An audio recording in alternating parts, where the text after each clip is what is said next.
नमस्कार दोस्तों, आज भारत की तीनों शक्तिशाली सेना ने जो करतब दिखाया है वह काबिले तारीफ है। इस बार का गणतंत्र दिवस काफी दिलचस्प इसलिए रहा है क्योंकि पाकिस्तान के खिलाफ तांडव मचाने वाले हथियार पूरी दुनिया के सामने रूबरू कराया गया है। ये बात आप समझ लीजिए कि आज के वक्त में अगर किसी भी देश के पास कितना भी धन दौलत क्यों न हो, मगर अगर उस देश के पास शक्तिशाली सेना और नई तकनीकी से लैस सेना नहीं होगी तो उस देश में कोई भी देश कभी भी कब्जा जमा सकता है। इसका जीता जागता उदाहरण इस वक्त वेनेजुएला बन चुका है। वेनेजुएला के ऊपर अमेरिका ने इस प्रकार से हमला किया कि वेनेजुएला को पता तक नहीं चला और वेनेजुएला के राष्ट्रपति का अपहरण कर डोनाल्ड ट्रंप अमेरिका उठा लाए और उसे इस वक्त कोर्ट में पेश कर दिया गया है। तो इस बात से आप समझ सकते हैं कि अगर आपके पास कोई परमाणु बम जैसे या नई तकनीकी से लैस हथियार नहीं है तो कोई भी देश आपसे डरना बिल्कुल भी नागवारा समझेगा। और दूसरा सबसे बड़ा उदाहरण बन चुका है ईरान इस वक्त, क्योंकि ईरान में भी यही समस्या बनी हुई है, क्योंकि ईरान के पास भी कोई परमाणु बम जैसा शक्तिशाली हथियार नहीं है, जिसकी वजह से अमेरिका लगातार ईरान को दुनिया के नक्शे से खत्म करने का अल्टीमेटम दे रहा है। वहीं भारत की तरक्की में जैसे हो सके उस प्रकार से आप लोग योगदान दें और आप सभी को गणतंत्र दिवस की हार्दिक शुभकामनाएं। वहीं उत्तर प्रदेश की राजनीति में पूरी तरह से भूचाल आ गया है। शंकराचार्य पर जुर्म करके योगी आदित्यनाथ इस वक्त काल के चक्रव्यूह में फंस चुके हैं। शंकराचार्य ने मुख्यमंत्री योगी आदित्यनाथ के शरीर से हिंदुत्व का चेहरे को पूरी तरह से बेनकाब कर दिया है। शंकराचार्य अभिमुक्तेश्वरानंद सरस्वती ने आज साफ कह दिया है कि राम मंदिर के लिए योगी आदित्यनाथ का रत्ती भर योगदान नहीं है।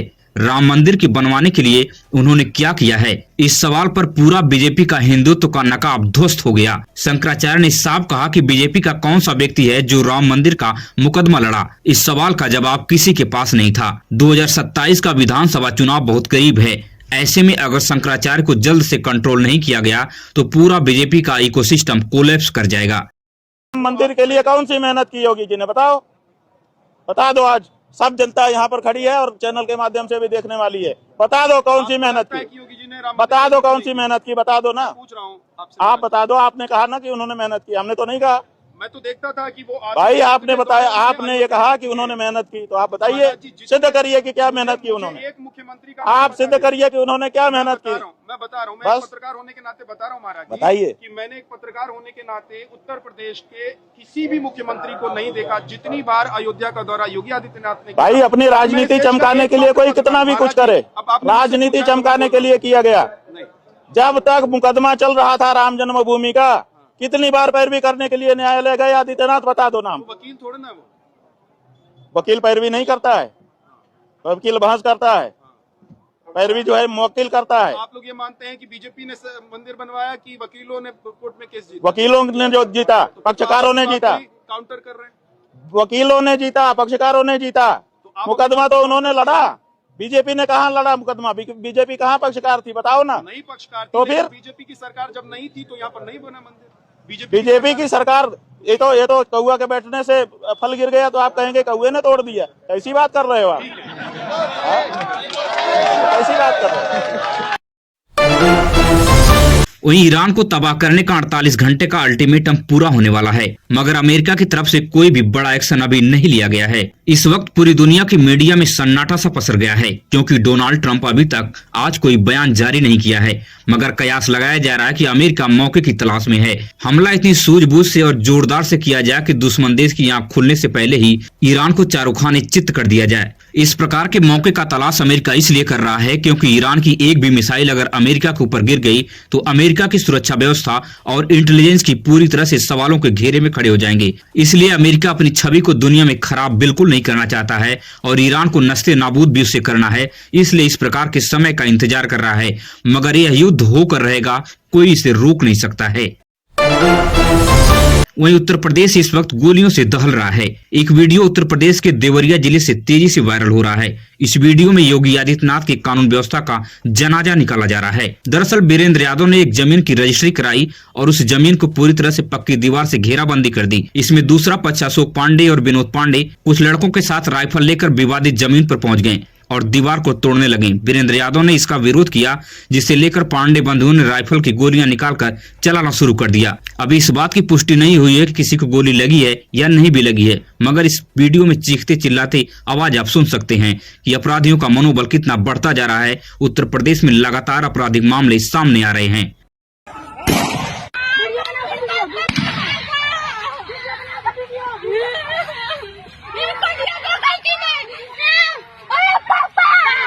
ए, चुप चुप।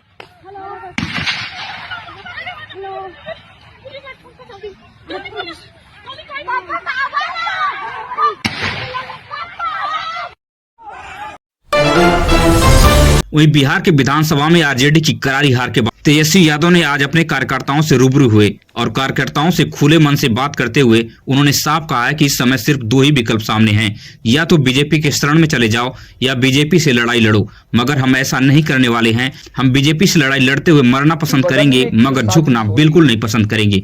इस बात को लेकर बिहार में पूरी तरह से राजनीतिक मामला गर्म हो चुका है। ये दौर ऐसा दौर है जहां दो ही विकल्प है, या तो मोदी जी के चरणों में रहिए या तो लड़ाई लड़िए। हमारे चाचा तो चरण में चले गए, सब लोगों ने उस तस्वीर को देखा होगा, लेकिन आदरणीय लालू जी आज तक अपनी विचारधारा से न झुके हैं और न झुकने वाले हैं।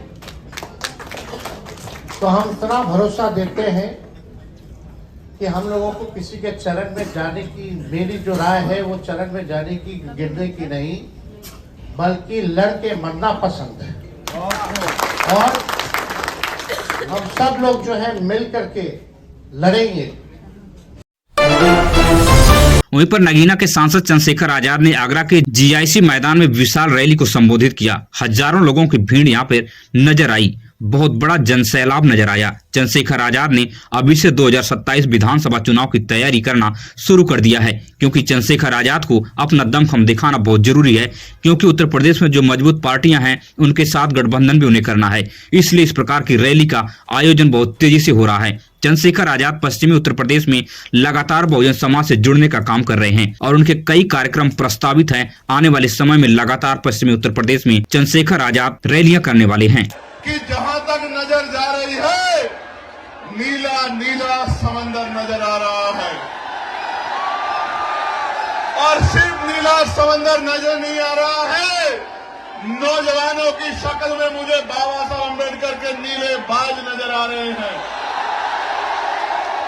इन बाजों की अगर निगाह सत्ता की तरफ मुड़ जाए तो वो दिन दूर नहीं है कि लखनऊ के 5 कालिदास मार्ग में एक अम्बेडकरवादी, एक बहुजनवादी, एक संविधानवादी आपका मुख्यमंत्री बनकर बैठेगा और प्रदेश के लोगों को न्याय दिलाने का काम की।